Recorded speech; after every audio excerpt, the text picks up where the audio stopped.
Hey everybody, it's Romania Black, and yeah, I couldn't wait. It is so chilly out today on this lovely, lovely November Saturday, and yeah, I couldn't wait. I was like, I watched episode 1 of Dororo like a few days ago, and I was like, you know what? We just might as well watch episode 2. But how could you not? It's so freaking good. Oh my gosh. Oh, I am here for Dororo. I'm already here for it. I'm so intrigued by it's Kikimaru. I'm interested in him and how the magic of if he defeats these demons, does he start to gain back his body parts? How does that work in his senses? How does that function? And then there's also Dororo being the little adorable child that I already want to protect at all costs is just so wonderful. Daigo as his antagonist, and will he get his comeuppance? Is he getting his comeuppance? And then you have Taromaru, who is the brother that doesn't know he's a brother. And then you have the mom. I mean, there's all these pieces that are on the board that I'm like, okay. Someone asked me, since they knew I had watched the first episode of Dororo, I think it was Flora, one of the moderators, they were like, I've not really watched Berserk, but I have watched Dororo, and do you see a similarity? And I was like, yeah. I think my exact words were along the lines of, well, there's already an asshole that's being a bother to women, so it's just right on brand. No, but yeah, I could see some similarities, but there's a lot of differences. I feel like the first episode is not enough to base that off of. I feel like when I get to the end of Dororo, like there's only 24 episodes. When I get to the end of Dororo, then you ask me if there's going to be similarities between Berserk and Dororo, and I'll have a much better picture. But the first episode is really just giving you the backstory of our mysterious Pinocchio samurai and figuring out, like, how did he get in this position? And now we, the audience, need more information to be like, okay, well, we know as a baby what happened to how he lost his limbs and his senses, but how did he start getting it back? And how does Jukai, basically the Geppetto of this whole thing, how does he fit into this? How did he get to know Kikimaru? Like, how does this work? So the last episode was a perfect pilot to get you on board and intrigued. And now it's like, okay, cool. What do we do now? So that's the big question, is like, where do we go to from here? So I'm super excited about that. I'm on board. I can't wait to find out exactly what's in store for us. So before we get started, I first of all want to thank you all. Since the November update video where I talked about it, I have reached 11,000 subscribers on YouTube, which is amazing.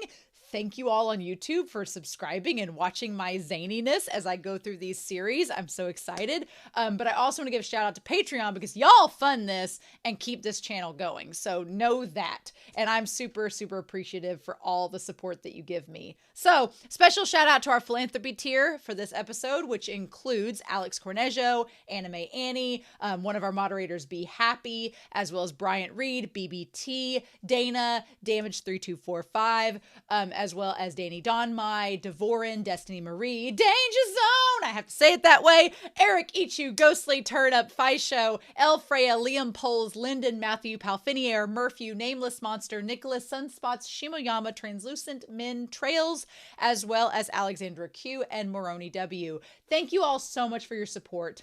I greatly appreciate it. All of my love. Yeah, like I said, it's late at night, but I was just itching. I was like, I could sit down and watch like some junk TV that's non on my reaction channel, or I could watch an episode of Dororo. That's why I love this channel. It's like people are like, what else are you watching? I'm like, well, I don't really watch anything else like right now for fun because I have so many good shows on my channel. I just like watch Drag Race and Great British Baking Show while I grade papers. That's literally it. So I'm excited. Like when you have shows that you genuinely would rather watch than anything else that's not on your channel, that's a good sign. So I'm so excited, but let's not waste any more time. We are going to dive right into Dororo episode 2 and see what we get. And we are going to make sure that we have the right subtitles and such on. Oh, good. Yep, subtitles are on. Well, there's only one option, so that's good too. And we're going to do that here in 3, 2, 1, and let's go.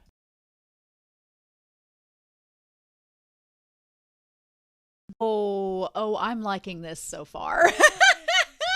Yes. Okay. All right.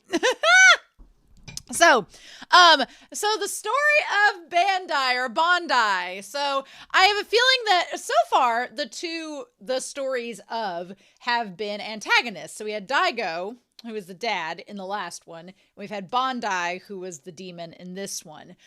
Which Daigo, depending on how you view and want to terminology and go that way, you could say Daigo is a demon himself because of the sacrifice he made for prosperity and fame. But okay, we still don't know. We can assume that every time Hyakkimaru kills a demon, that he gains part of himself back, which is ingenious because it makes sense with the deal. It's like the 12 demons were like, okay, we'll take these things from your son for ourselves, and every time you kill one of those demons, he regains the things that were taken. That part makes sense. I get that.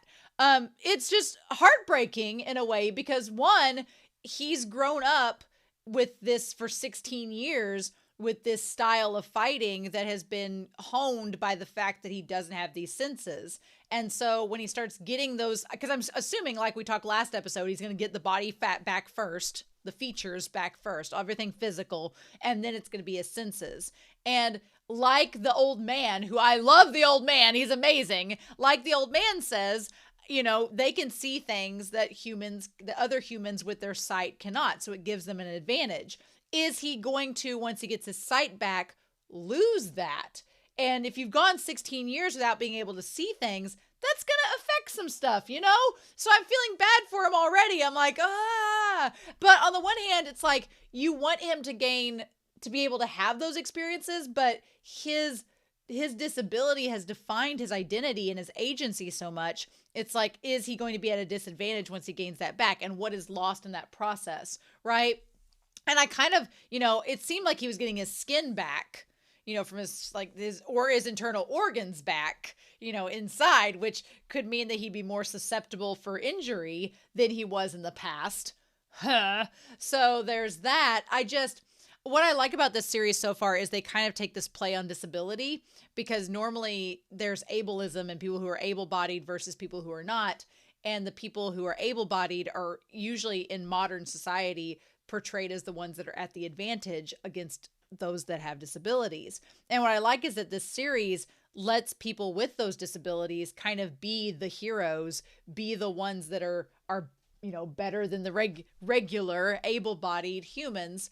And so it's kind of a celebration of that. And there's a part of me that, like, on the one hand, is glad that he's getting the chance to become a whole person.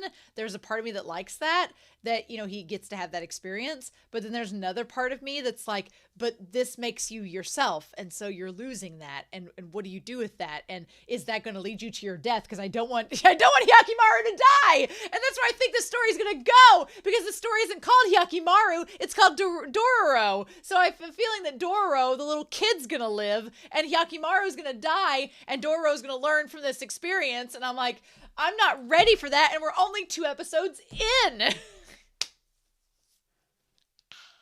Anyway, we're 12th of the way through.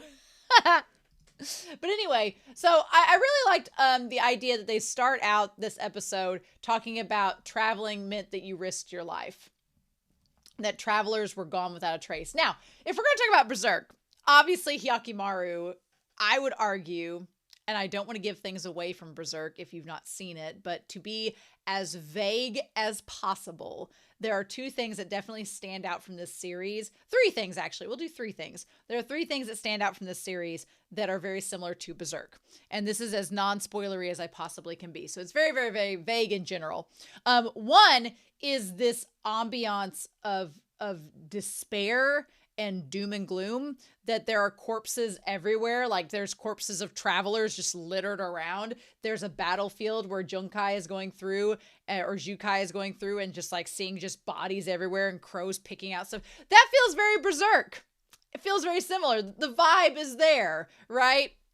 But the other thing that's similar, the second thing, is that Hyakkimaru and Guts seem to have quite a bit in common, where they both seem to have these cursed existences, but they are making do with it, and they are struggling through as best that they can. So the two of them seem very similar in ways, and I'm sure we'll get to more ways that they are similar as we go.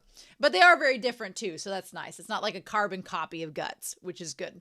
And then the third thing is that with a protagonist like Hyakkimaru and Guts, who are very like stoic and grounded and kind of dour and or cursed, you have to have something that is light and fluffy to kind of counterbalance that, because otherwise it's like, as much as you want to follow a dark and dour protagonist, after a while you need some levity. So I feel like Dororo is kind of like Puck a little bit from Berserk, a little bit like Puck, where they both are kind of this like sprightly spirit and existence. They're this sprightly personality that's very innocent, and they're kind of an audience surrogate for us to be like, well, why are you like this, and how's this world do?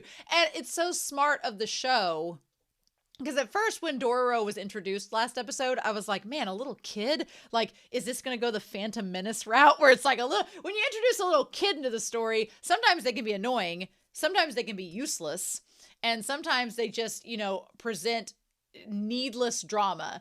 And the good thing is, so far Dororo is none of those things.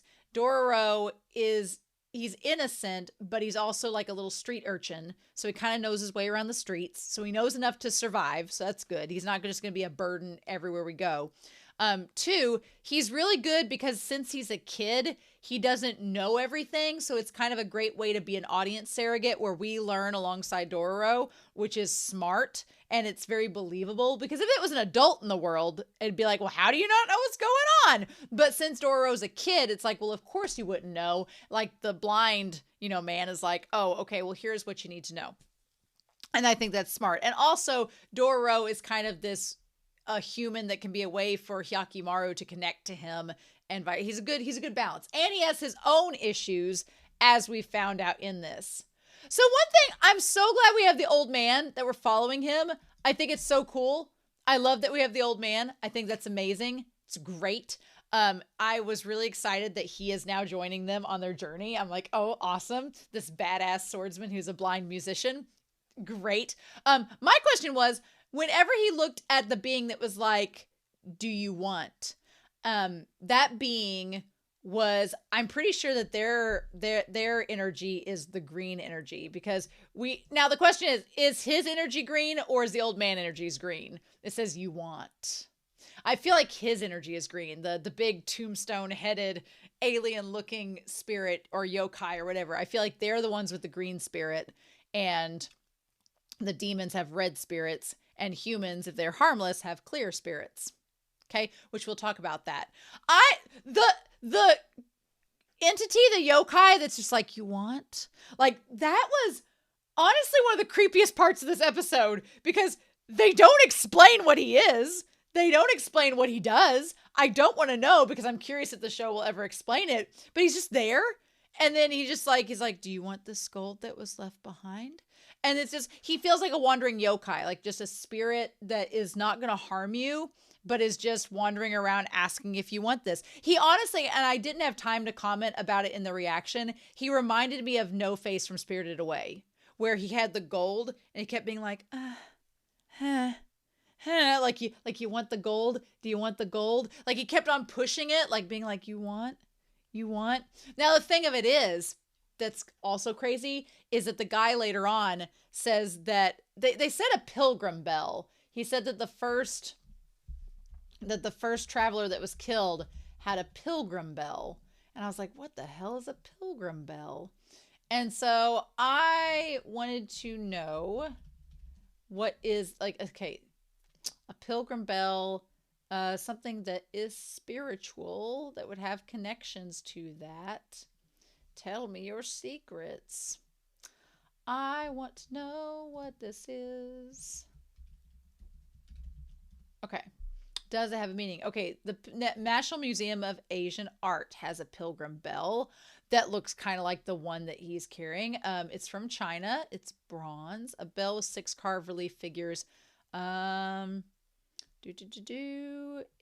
there meaning behind it? They have it on display. Interesting. Okay, it's struck in a Buddhist or Taoist temple to draw in the devotion of worshippers and the awe of ghosts and gods. Okay. So I'm assuming he talked about the Pilgrim Bell being left behind. So I don't know. And it shows like the cut, like maybe that's where the person was killed. So I don't know if this is a human that turned into a yokai, or if the yokai took the bell from the corpse or assimilated it, or we're not given answers. And that's not a bad thing. It just makes it so creepy because you're like, I don't know what to do with this. And the moment that Hyakkimaru did nothing to the yokai when it was in the horse stable, I was like, okay, well, that means that they're not going to be a threat. They're just kind of creepy in there, and there's an ulterior motive. So yeah, so as of right now, Hyakkimaru cannot hear, cannot see, cannot speak. They do know how to write, which signifies that someone has taught them how to write, a la Helen Keller. So I'm assuming that's Jukai, maybe, since he's the prosthetics man. Just from what we get from Jukai, the fact that Hyakkimaru has all these prosthetics, that means that he had to have spent time with Jukai, because he's the only guy in the story so far that has access to those things, and he's known for it. So I'm assuming that maybe as a baby, Jukai found him, perhaps, and raised him and gave him all the stuff and then sent him on his way. I don't know. I'm assuming the story is going to tell us as we go. But there's part of me that Dororo, when he's like, you know, can you see me or can you not see me? Can you hear me or can you not hear me? There's part of me that's like, okay, Dororo, you know that he can't hear or see you. But then there's two other things here. One, Dororo's a kid.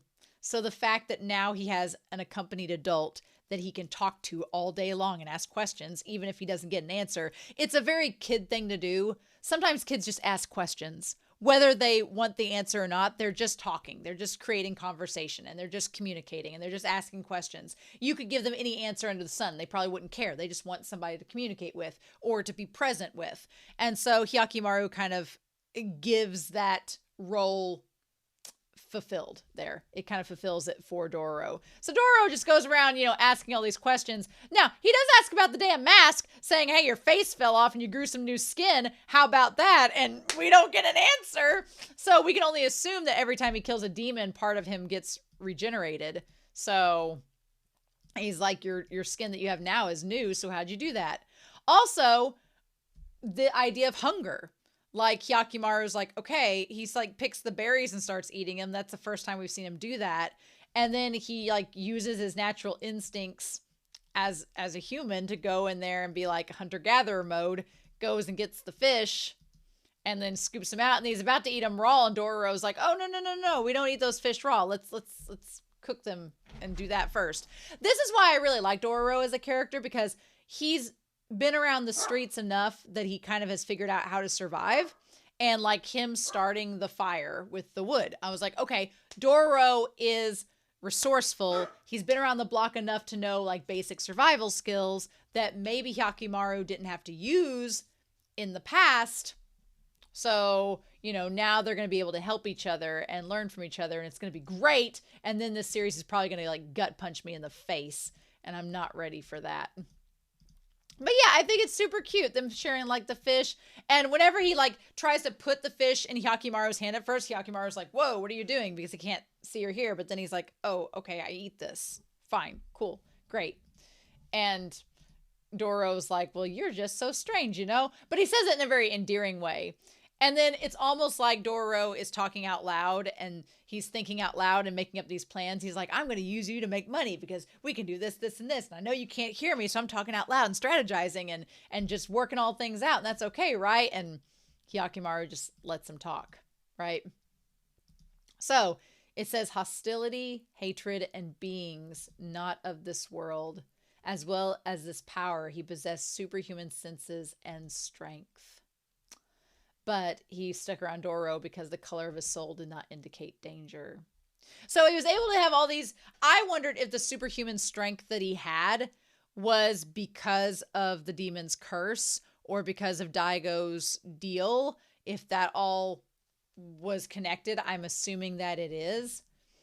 And so then we see Junkai. We see Jukai walking around just looking miserable. Jukai just looks so miserable. He's just like, which I don't blame him. He's walking around putting prosthetic limbs on corpses. That is like the most thankless unsung hero job. Bless him. Like, what in the world? And then we have, now Dororo has a dream. And he talks about his mom in the dream. And he's like, oh, did I say something in my sleep? Did you notice that? But of course, Hyakkimaru can't hear or see, so it didn't matter. But I do think it's interesting. So something bad has happened in the past that has caused Dororo to be orphaned. And his mom seems like somebody he was close to. That's why at first with Bondi, he kind of gets close to her thinking because she looks like his mom. And then it all kind of goes, you know, out of hand real quickly. But I'm very curious. So that's a mystery. What happened to Dororo's parents? Or at least his mom. We don't know that yet. So that's going to be a mystery for us. And he's like, can't you tell me your name? And so I like that Dororo is smart enough as a kid to be like, look, here's how I'm saying my words. This is what I'm saying. Can you decipher anything from this? And Hyakkimaru cannot. So it's like, He's like, well, I guess you're Mr. No Name. So yeah, then there's the creepy yokai that's up there on the hill looking over the village. Being like, do you want this gold back? I don't know if his goal was to like give the gold back to the village, to the travelers that were killed. I don't know. And so he's like, we could stop this monster and go make money and save people. Wouldn't that be great? I mean, every kid would be like, absolutely, sure. I do also like, I was kind of giving Dororo a hard time in this episode, but he was asking the right questions all throughout this. He was like, okay, this village is rich. Why is there a monster problem? If there was a monster problem, there would probably be some damaged property and some collateral damage, but there's none of that. I don't see any thatched roof cottages on fire, so Trogdor ain't here. So he's like, well, what else could it be? And then he's like, oh, this village is actually rich, but there are no crops or rice paddies. How'd they make all their money? Like, Dororo's asking all these really important questions that we, the audience, should be kind of like putting two to two together and going, yeah, how is that possible? And so I kind of like that this story, it doesn't treat you like you're dumb, but it also says, hey, here's some questions you might want to keep in mind because seems kind of fishy. Yeah, I like that he has that. And I think that it's important that Dororo is also very talkative. So as the series goes on and as Hyakkimaru, if Hyakkimaru gets his, his ears back, but not his sight, then it might be important for Dororo to talk to him and talk him through things. That could be really important as well. I can't imagine not having arms, legs, sight, sound, maybe even taste. I can't imagine not having any of those features and then suddenly one day just having it, being like, oh, there's no comparison for where's my standards? I don't know what to do. I can't imagine it. Like, at least I've watched another series on this channel where there was a character that lost a sense, but they had it to begin with. So it was, so they kind of knew what it was like to have it. And so without it, they just had to adjust. Here, adjusting in reverse would be very different. So yeah, honestly, in hindsight, these people, they did give off a weird vibe. They gave off a weird vibe. What I was afraid was going to happen was that they were going to like try to like human traffic them, especially when they first put them into the house with the lady, with the chief of the village, and they shut the door and it was all empty. I'm like, oh, there's going to be like a carriage out back and they're going to knock them out and drag them away. I was thinking it was going to go a very dark route. Luckily it didn't. But yeah, also hashtag go matriarchy. Hell yeah. Even though she was a monster, she was originally the matriarch of the village. Good for her. Nice. So Bondi was the chief. So yeah, I also like how living in a stable and sleeping on hay was like the life of luxury. Also, in comparison, that is a big ass horse. That is a monstrous horse that is just in that stable, just for comparison. Also, Hyakkimaru does not move an inch the entire time they're in that stable. He just stays right there. So the yokai comes in and asks if they want anything. And then as soon as there's no response, it just walks away. Again, the creepiest part of this episode. We don't get a lot of explanation for him. Interesting. Or maybe we do later and I need to go back through this episode and see. So he gets him up and takes him to the chief before they even eat breakfast, right? They didn't kill the yokai, so they seem kind of suspicious. And they take them to Bondi. And the moment that we go past the windows and get to her, that should have been, sus in itself. The moment she's like, I can't use my legs, and she looked like a snake, I was like, oh, she's the monster. She's part snake, which she wasn't. The monster design, the demon design this episode was so freaking cool. It looked, when it had its eyes slashed and you saw like Hyakkimaru like stabbing it and whatnot, it kind of looked cute in a weird, funky way, but it was so interesting. I loved the design. And of course, Dororo thinks that the chief looks like his mom, that she's pretty. And she is, but she's just been possessed by these demons. Now, of course, Hyakkimaru can instantly sense that she's a demon, and he tries to kill her. And at that point, it's like, well, what are we going to do? Because the villagers clearly know what's up. How could you not? And then we get placed with the awesome, badass old man who looks like a monk, a musician. I like him. He's great. I'm so glad he's here. It's also great that he's here because he knows he has the same abilities in a sense as Hyakkimaru, just on different levels and to different degrees. So because Hyakkimaru cannot speak, he is able to communicate to Dororo what that experience is like. So Dororo has a better understanding of Hyakkimaru. And I'm like, I love this storytelling aspect. It's so smart and it's really good. You set up this old man character that has the same blindness as Hyakkimaru. Then you use him to explain that to Dororo. It just, it's good. So well done. So yeah, he looks, at first we didn't get to see what Hyakkimaru's spirit was. And I was like, is it going to be green? Is it going to be red? Is it going to be, you just don't know because you're like, is he a demon? Is he a yokai? Is he human? Seems like he's human. I'm going to get back to where we see his outline. I think it was clear. But yeah, he talks about seeing the souls inside. So then we have this monster comes up from the well, the fudge. We don't even get to see all of it. You just get to see like a hand. That's it. And Dororo's like, what is this? And he's like, well, we can't see anyway, so the lights being out doesn't make a difference. But yeah, then we just see coming out of the well, it's like just a tiny hand, and Hyakkimaru like instantly slashes it and jumps down the well. And Dororo's like, well, wait for us. So yeah, they go back. It leads them straight back to Bondi's mansion. And I love Hyakkimaru. He is not a man of any words. And he does not waste time. He kicks that door open and he's like, I've come to kill you, bitch. Like, that's like, we're not, time for talk is over.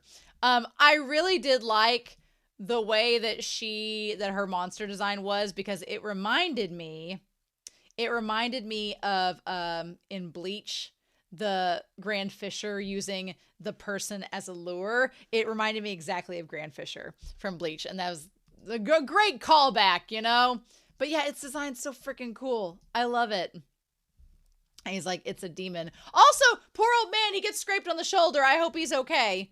I'm sure he's fine. But yeah, I love that this demon has like infiltrated and made her part of him. Now, Hyakkimaru gets like hit with one of the hands and it does cause some blood to come out. So I guess that maybe it was, okay, maybe when he got back, he clearly has flesh. He clearly has blood in his system and organs, but maybe he didn't have his nerve endings. Maybe he didn't have his nervous system, and because when he was struck by lightning, all the nerves like were fried. So maybe it gave him back his nerves, which again will make him feel pain. Because then Dororo asks, he's like, doesn't that hurt? Well, if he doesn't have any nerve endings, it probably doesn't hurt. Like there's been like, when you take like pain medicine, it's like a neural block. You like don't feel it. So maybe now he's got his nerve endings back and he's going to feel shit. The sad thing is, out of all of this, it did seem like the villagers legit liked Lady Bondi and that she was possessed by a demon or sold her soul to a demon, which does not bode well for Daigo, but we'll probably cross that bridge when we get to it. But it seemed like they genuinely cared about her, so that when she died, they were all really pretty sad about it, because it's like, well, now we don't have a village chief anymore. What we going to do? But yeah, he's like, we had to do things for her or she would have eaten all of us. But they didn't want Bondi Slade. They wanted the other yokai Slade who's over there on the hill with the bell asking who wants what. And what's interesting is that the demon doesn't really seem to care about the yokai. I figured the yokai was going to have some kind of importance in terms of being able to stop the demon, but the demon doesn't even seem to care that they're there, which is interesting. The use of bamboos to fire at Hyakkimaru was crazy, though. But yeah, Hyakkimaru just come in there, just slice it down the middle. Oh my god, insane. Love it. Wasting no time. Hyakkimaru is efficient. So yeah, so then she's like, you. I knew it. It was you. To think you were still alive. It must be because it failed to take you. So interesting. She's talking to him. The demon's like, it failed to take you. I'm curious what it is. The reason that the demons seem to know that Hyakkimaru is still alive because they say it failed to take him. We don't know what that it is because I feel like was Daigo supposed to kill him? What was supposed to happen to him? What is the it? That's a big mystery and we don't fully know yet, right? And I don't want to know. I'm sure the show will tell us. It was the only one that couldn't get you. Interesting. Maybe she's talking about the demon last week. I don't know that he killed. Have you come to get the rest back?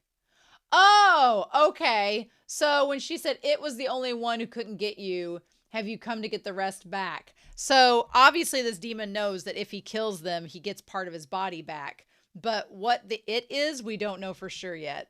And they're like, let me see if you can. And he just kills them on the spot. Just doesn't even like, just whatever. It's like, bye. And that's it. Which is sad. Sad that she dies. Then it's like the being says, do you want? And so I wanted to see what they said. They're like, oh, it's him. And then he disappears. And under there is just like a pile of gold. Like it was leading them to the gold that was there.